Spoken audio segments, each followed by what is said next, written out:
Jasna simple റെസിപ്പീസിലേക്ക് എല്ലാവർക്കും സ്വാഗതം. ഞാൻ ഇന്നിവിടെ വളരെ പെട്ടെന്ന് തന്നെ തയ്യാറാക്കി എടുക്കാൻ പറ്റിയ ബ്രെഡ് ബനാന പുഡിങ്ങിൻ്റെ റെസിപ്പി ആയിട്ടാണ് വന്നിരിക്കുന്നത്. അതിനു മുമ്പായി നിങ്ങൾക്ക് എൻ്റെ ഈ ചാനൽ ഇഷ്ടപ്പെടുന്നുണ്ടെങ്കിൽ ഒന്ന് ലൈക്ക് ചെയ്യുകയും സപ്പോർട്ട് ചെയ്യുകയും ചെയ്യണേ. തയ്യാറാക്കുന്നത് എങ്ങനെയാണെന്ന് നോക്കാം. തയ്യാറാക്കുന്നതിനായി അത്യാവശ്യം വലിപ്പമുള്ള 2 ഏത്തപ്പഴം എടുത്തിട്ടുണ്ട്.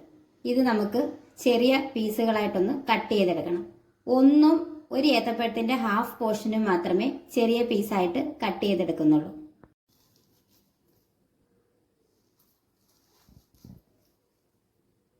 ഇങ്ങനെ ചെറിയ പീസുകളായി കട്ട് ചെയ്തെടുക്കാം.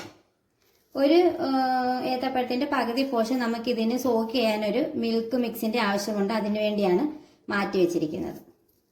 ഏത്തപ്പഴം എല്ലാം ചെറിയ പീസായിട്ട് കട്ട് ചെയ്തെടുത്തിട്ടുണ്ട്. ഇനി ഇത് നമുക്കൊന്ന് റോസ്റ്റ് ചെയ്തെടുത്തിട്ട് വരാം.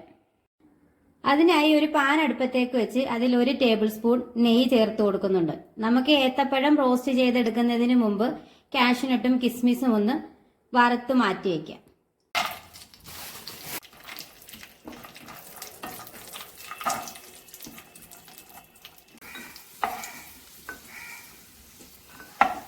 ഇതേ പാനിൽ തന്നെ നമുക്ക് ഏത്തപ്പഴം ഇട്ടൊന്ന് റോസ്റ്റ് ചെയ്തെടുക്കാം.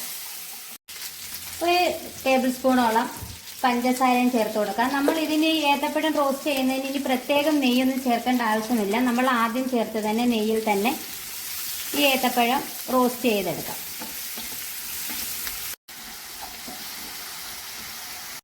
ഏത്തപ്പഴം എല്ലാം നന്നായി റോസ്റ്റ് ആയിട്ട് വന്നിട്ടുണ്ട്. ഇനി നമുക്ക് തീ ഓഫ് ചെയ്ത് മറ്റൊരു പാത്രത്തിലേക്ക് മാറ്റി വയ്ക്കാം. ഈ ഒരു പാൻ അടുപ്പിൽ വെച്ച് അതിലേക്ക് 2 കപ്പ് പാല് ചേർത്ത് കൊടുക്കുന്നുണ്ട്. 250 ml കപ്പിന് 2 കപ്പ് പാലാണ് ചേർത്ത് കൊടുക്കുന്നത്. ഇത് അവിടെ ഇരുന്നൊന്ന് തിളച്ചു വരട്ടെ. ഈ പാല് നമ്മളിങ്ങനെ തിളപ്പിച്ചെടുക്കുന്നത് പുഡിങ് തയ്യാറാക്കുന്നതിന് ഒരു ക്രീം ആവശ്യമായിട്ടുണ്ട്. ആ ക്രീം തയ്യാറാക്കി എടുക്കുന്നതിന് വേണ്ടിയാണ് പാലിങ്ങനെ തിളപ്പിച്ചെടുക്കുന്നത്. പാലെല്ലാം നന്നായിട്ട് തിളച്ച് വന്നിട്ടുണ്ട്. ഇനി നമുക്ക് ഈ സമയത്ത് ഒരു 3 ടേബിൾ സ്പൂൺ കോൺഫ്ലവർ അല്പം പാല് ഒഴിച്ച് നന്നായിട്ടൊന്ന് മിക്സ് ചെയ്ത് ഒഴിച്ചു കൊടുക്കാം. ഇത് ഒഴിക്കുന്ന സമയത്ത് തന്നെ നമ്മൾ നന്നായിട്ട് ഇളക്കി കൊടുക്കണം, ഇല്ലെങ്കിൽ ഇത് കട്ട പിടിച്ചു പോകും.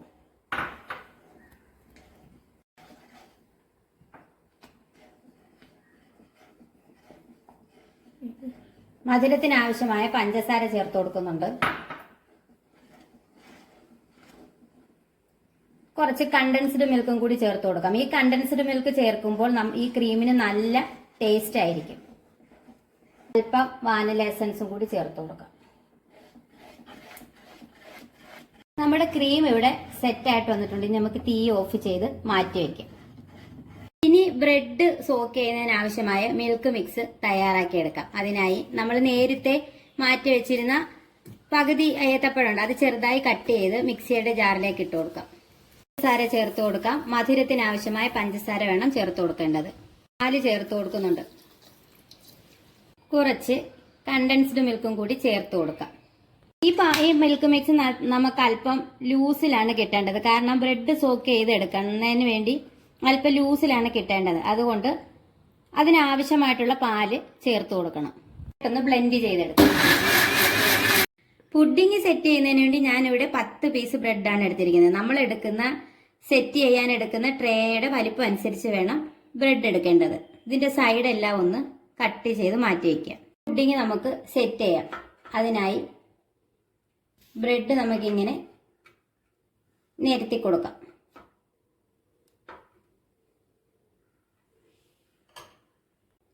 ബ്രെഡ് എല്ലാം ഞാൻ നിരത്തി വെച്ചിട്ടുണ്ട്. ഇനി നമുക്ക് തയ്യാറാക്കി വെച്ചിരിക്കുന്ന മിൽക്ക് മിക്സ് ഇതിന്റെ മുകളിലൂടെ ഇങ്ങനെ ഒഴിച്ചു കൊടുക്കാം. നന്നായിട്ട് സോക്കാവുന്ന വിധത്തിൽ വേണം ഒഴിച്ചു കൊടുക്കാൻ.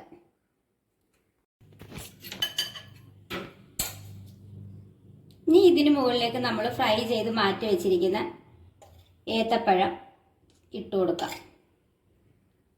കുറച്ച് പോർഷൻ മാത്രമേ ഞാൻ ഇട്ട് കൊടുത്തിട്ടുള്ളൂ. ഈ ബാക്കി വന്നത് നമുക്ക് തയ്യാറാക്കി വെച്ചിരിക്കുന്ന ക്രീമിനകത്ത് മിക്സ് ചെയ്ത് ചേർത്ത് കൊടുക്കാം.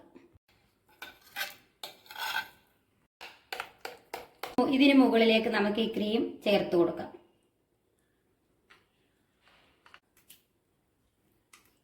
ഇനി ഇതിന് മുകളിലേക്ക് നമ്മൾ റോസ്റ്റ് ചെയ്ത് മാറ്റി വെച്ചിരിക്കുന്ന കാഷ്നട്ടും കിസ്മിസും ചേർത്ത് കൊടുക്കാം. മറ്റ് നട്ട്സുകൾ എന്തെങ്കിലും ഉണ്ടെങ്കിൽ അതെല്ലാം ചേർത്ത് കൊടുക്കുന്നത് പുഡിങ്ങിന് നല്ല സ്വാദ് കിട്ടും. പുഡിങ് കഴിക്കുന്ന സമയത്ത് ഈ നട്ട്സൊക്കെ വായിലിങ്ങനെ കടിക്കാൻ കിട്ടുന്നത് നല്ലതാണ്.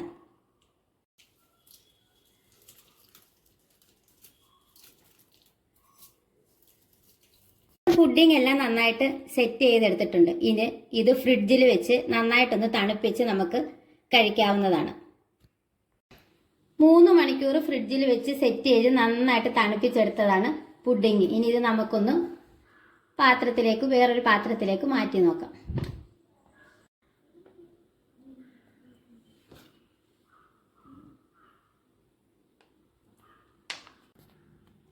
നല്ല സ്വാദിഷ്ടമായത്, നല്ല ക്രീമി ആയിട്ടുമാണ് നമുക്ക് ഈ പുഡിങ് കിട്ടിയിരിക്കുന്നത്. ഇത് ഒരു ഗസ്റ്റൊക്കെ വരുവാണെങ്കിൽ നമുക്ക് വളരെ പെട്ടെന്ന് തന്നെ തയ്യാറാക്കി കൊടുക്കാൻ പറ്റുന്നതാണ്.